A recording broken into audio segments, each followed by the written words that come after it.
Hello everyone, আসসালামু আলাইকুম। Welcome back to my channel Ishra Jahan blogs. আশা করি আপনারা সবাই ভালো আছেন। আমরাও আলহামদুলিল্লাহ ভালো আছি। দেশ এবং প্রবাস থেকে এই মুহূর্তে যারা আমার আজকের ব্লগ ভিডিওটি দেখছেন বা দেখছেন না, আশা রাখি আমার আজকের ব্লগ ভিডিওটি আপনারা অনেক এনজয় করবেন। আজকের ব্লগ ভিডিওটি আমি মূলত শুরু করছি সকাল 10টা থেকে। আর মেয়েকে গিয়েছিলাম স্কুল থেকে আনতে। মেয়ে তো সুন্দরভাবে এই যে স্কুল থেকে যাচ্ছে বাসার দিকে, অনেক বেশি খুশি হয় যখন ছুটির পরে তার মাম্মামকে দেখে। আজকে ভীষণ রোদ উঠেছে, তো মেয়ের জন্য ছাতা আনতে মনে নেই, আমার ছাতা দিয়েই মেয়েকে বাসায় নিয়ে যাচ্ছি। আজকের ভিডিওটি আসলে অন্যরকম, মন খারাপের একটা ভিডিও। আজকে যখন খুকি ভাবির ভিডিও থেকে জানতে পারলাম যে আদরি আর এই পৃথিবীতে নেই, আমার অনেক বেশি কষ্ট হচ্ছিল। আমি খুব কান্না করেছিলাম। আদরি আমার আপন কেউ না। আদরির ভিডিও আমি প্রায় 1 বছরের মতো হবে দেখতেছি, তো অনেক বেশি ভালো লাগে। আমি যখন ওর ভিডিও দেখি, ও মাঝে মাঝে এসে আমার ভিডিও দেখতো। আমি আদরের ভিডিওতে গঠনমূলক যে কমেন্টসগুলো আছে করতাম, তো ও এসে আমার ভিডিওতে গঠনমূলক কমেন্টস করতো। আর আমার ইষ্টামণিকে ভীষণ পছন্দ করতো, বলতো যে আপু আপনার মেয়েটা তো কিউটের ডিব্বা, মাশাল্লাহ অনেক বেশি সুন্দর হয়েছে আপনার মেয়েটা। তো ইষ্টামণিকে আমার অনেক ভালো লাগে। এই কমেন্টসগুলো যখন আজকে ঘুরে ফিরে দেখতেছিলাম, অনেক বেশি কষ্ট হচ্ছিল। আর 3 দিন আগে আদরি একটা ভিডিও দিয়েছিল, দুই বোন মিলে একই ড্রেস পরে ভিডিও করছিল। তো ওই ভিডিওটি যখন আমি দেখতেছিলাম, ও মারা গিয়েছে।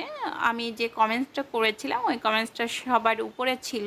তো ওই কমেন্টসে অনেকে গিয়ে বলতেছে যে আদরি মারা গেছে। তো সেই কমেন্টের রিপ্লাই আমার এখানে বারবার আসতেছিল, আর আমার তখন সত্যিই বুকের ভিতরটা মোচড় দিয়ে উঠছে। চিনি না জানি না একটা মেয়ের প্রতি এত মায়া, এত ভালোবাসা জন্ম নিয়েছে মনের অগোচরে। অনেক বেশি খারাপ লাগতেছে। আল্লাহ আদরিকে জান্নাতবাসী করুক, আমি এই দোয়াই করি। আল্লাহ এই বয়সে আদরিকে নিয়ে গেছে, এটা আসলে ওদের পরিবারের জন্য খুবই দুঃখজনক একটা ব্যাপার। সবার জন্যই দুঃখজনক ব্যাপার আমার কাছে মনে হয়। ওরা 4টা বোন, মা বাবার কত আদরের ছিল, অনেক পরিশ্রমী ছিল আদরি। মাঠে ঘাটে সব জায়গায় বাবার সাথে অনেক বেশি কাজে সাহায্য করত। এটা দেখে আমার অনেক বেশি ভালো লাগতো যে আজকাল সমাজে অনেকেই চায় যে আমাদের একটা ছেলে হবে, ছেলের জন্য অনেকে তালাক দিয়ে দেয়, কিন্তু মেয়েরা চাইলেও পরিশ্রমী হতে পারে। এটা কিন্তু আদরি আমাদের সবাইকে বুঝিয়ে দিয়েছে। আমি যতটুকু জেনেছি খুকি বাবির ভিডিও থেকে, যে আদরি নাকি স্ট্রোক করে মারা গিয়েছে। কিছুদিন আগে আদরি একবার পরীক্ষা দিয়েছিল, বছরখানেক আগে। তো ওই পরীক্ষাতে আদরি ফেল করেছিল একটা সাবজেক্টে, পরবর্তীতে আবার পরীক্ষা দিয়েছিল। এবারও রেজাল্ট খারাপ এসেছে। দুইবার পরীক্ষা দেওয়ার কারণে যদি ফেল করে থাকে, এটা আদরিকে মানসিকভাবে অনেক বেশি চাপ দিচ্ছিল। এই কারণে হয়তো বা হতে পারে আদরি স্ট্রোক করেছে। আল্লাহই ভালো জানেন উপরওয়ালা কিভাবে তাকে নিয়েছে। আমরা তো দূর থেকে আসলে যতটুকু জানতে পেরেছি তার মাধ্যমে আপনাদেরও জানানোর চেষ্টা করতেছি। তো একটা কথাই বলবো যে বাবার কাঁধে সন্তানের লাশ, এটা আসলে একটা বাবার জন্য সবচেয়ে পৃথিবীতে ভারী কাজটি হচ্ছে সন্তানের লাশ নিয়ে কবরে মাটি দেওয়া। আদরি অকালে চলে গেছে, এই মৃত্যুটা আসলে আমাদের মেনে নিতে খুব কষ্ট হচ্ছে। তারপরও সবাইকে মরতে হবে, মানুষ বলতেই মরণশীল, কেউ আগে মরবে কেউ পরে মারা যাবে, এটাই আসলে নিয়ম বয়ে এসেছে। আর এই প্রকৃতির ডাকে চলে যেতেই হবে, কেউ আসলে আমরা দুনিয়াতে থাকতে পারবো না। তো আমরা সবাই একটু আদরির জন্য বেশি বেশি দোয়া করব, আল্লাহ যাতে আদরিকে জান্নাতবাসী করেন। একমাত্র এই কষ্টগুলো আদরির পরিবার বুঝবে। আমি এতটুকুই বুঝতে পারি, কারণ আমার মা বাবা তো মারা গিয়েছে। হারানোর ব্যথা কি আমি খুব কাছ থেকে দেখেছি আর উপলব্ধি করেছি।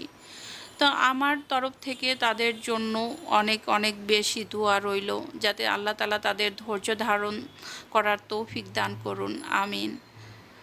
প্রতিটি বাবা যেন সুস্থভাবে জীবনযাপন করতে পারে, এভাবে যেন সন্তানের লাশ আর কাঁধে না নিতে হয়, সেই দোয়াই করি। আমি আর যে কি বলবো, আমি আসলে ভাষা খুঁজে পাচ্ছি না।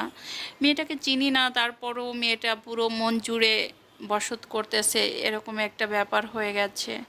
আল্লাহ তুমি তাকে জান্নাতবাসী করুন, আমিন। তো ভিডিওটি আর বেশি বড় করতে চাচ্ছি না, আপনাদের সামনে থেকে বিদায় নিয়ে নিব। আমার লাইফের কোনো অংশ বিশেষ নিয়ে আমি আপনাদের মাঝে আবার হাজির হব। ততক্ষণ পর্যন্ত আপনারা ভালো থাকবেন, সুস্থ থাকবেন, আমার পরিবারের জন্য সব সময় দোয়া করবেন। যারা এখনও পর্যন্ত একটা লাইক দেননি, প্লিজ একটা লাইক দিয়ে আমার পাশে থাকতে পারেন। আজকের মতো আল্লাহ হাফেজ, শুভরাত্রি।